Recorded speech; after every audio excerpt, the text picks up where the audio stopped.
Mexican rice બનાવવા માટે Amul butter, મકાઈના દાણા, કેપ્સિકમ મરચાં, રાજમા, chilli flakes, oregano, pizza sauce, liquid cheese નહીં તો કોઈ પણ પ્રકારનું ચીઝ નાખી શકાય છે, ફ્રેશ ક્રીમ,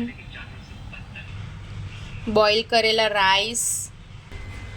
તો ગાઈઝ, આપણે મેક્સિકન રાઈસ બનાવવા માટે પહેલાં કઢાઈને ગરમ કરવાની, પછી એની અંદર બટર નાખવાનું.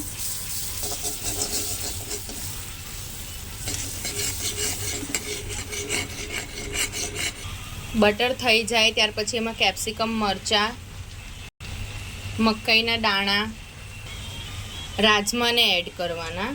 ત્યાર પછી બધી વસ્તુને એકદમ બરાબર મિક્સ કરવાનું.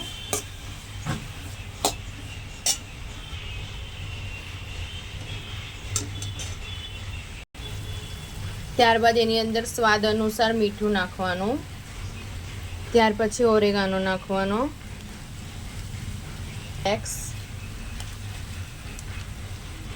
ત્યાર પછી નાખશું પિઝા સોસ.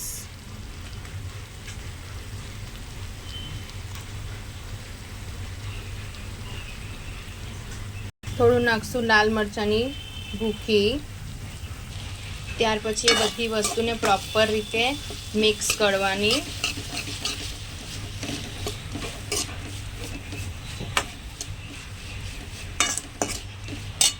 નાખશું બોઇલ કરેલા બાસમતી રાઈસ. બોઇલ રાઈસ નાખ્યા પછી એને આવી રીતે પ્રોપર મિક્સ કરવાનું. ગાર્નિશિંગ માટે લીલી કોથમીર. આપણો મેક્સિકન રાઈસ રેડી છે. તો હવે મેક્સિકન રાઈસની ગ્રેવી બનાવવા માટે બટર, કેપ્સિકમ મરચાં, મકાઈના દાણા અને ટોમેટોની puree, fresh cream, liquid cheese, chilli flakes, oregano અને પિઝા સોસ, આટલી વસ્તુથી આપણે મેક્સિકન રાઈસની ગ્રેવી બનાવશું. તો ગાઈઝ, મેક્સિકન રાઈસની ગ્રેવી બનાવવા માટે એક કઢાઈમાં આપણે બટર નાખીશું. બટર મેલ્ટ થઈ જાય ત્યાર પછી આપણે એમાં કેપ્સિકમ મરચાં અને મકાઈના દાણા નાખશું. એને થોડું મિક્સ થવા દેશું. તો ગાઈઝ, થોડું આ રીતે મિક્સ થાય ત્યાર પછી આપણે એમાં ટોમેટોની પ્યુરી એડ કરશું. ટોમેટો પ્યુરી એડ કર્યા પછી આપણે એને મિક્સ કરશું. મિક્સ થઈ ગયા પછી આપણે એમાં ચીલી ફ્લેક્સ, જેટલું સ્પાઇસી જોઈએ એટલું વધારે પ્રમાણમાં આપણે ચીલી ફ્લેક્સ નાખી શકીએ છીએ. ત્યારબાદ ઓરેગાનો.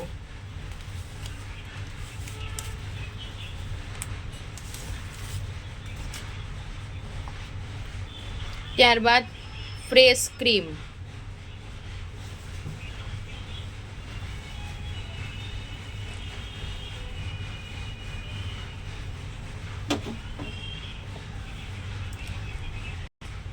ત્યારબાદ પિઝા સોસ.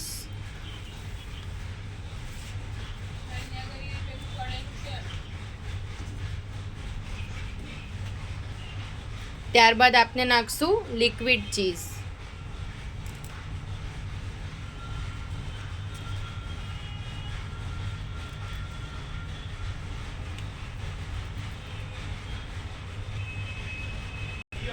ચીઝ જે રીતે વધારે હશે એ રીતે વધારે ટેસ્ટ આવશે. ત્યાર પછી આપણે થોડું આ ચીઝ પણ છીણશું એમાં.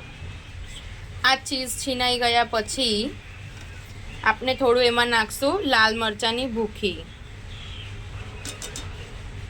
બધી ઇન્ગ્રેડિયન્ટ્સ નાખ્યા પછી આપણે બધાને પ્રોપર મિક્સ કરશું.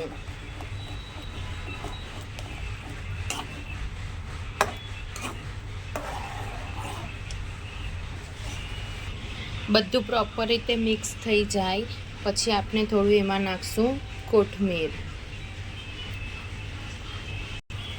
તો ગાઈઝ, જો ગ્રેવી બરાબર થઈ ગઈ છે હવે. તો હવે આપણે ગેસ બંધ કરશું અને સર્વ કરશું. સો ગાઈઝ, હવે સર્વિંગ કરવા માટે આપણે એક પ્લેટમાં રાઈસ લઈ લીધો છે. હવે એમાં આપણે નાખશું gravy. So guys, gravy ready છે. Mexican rice ready.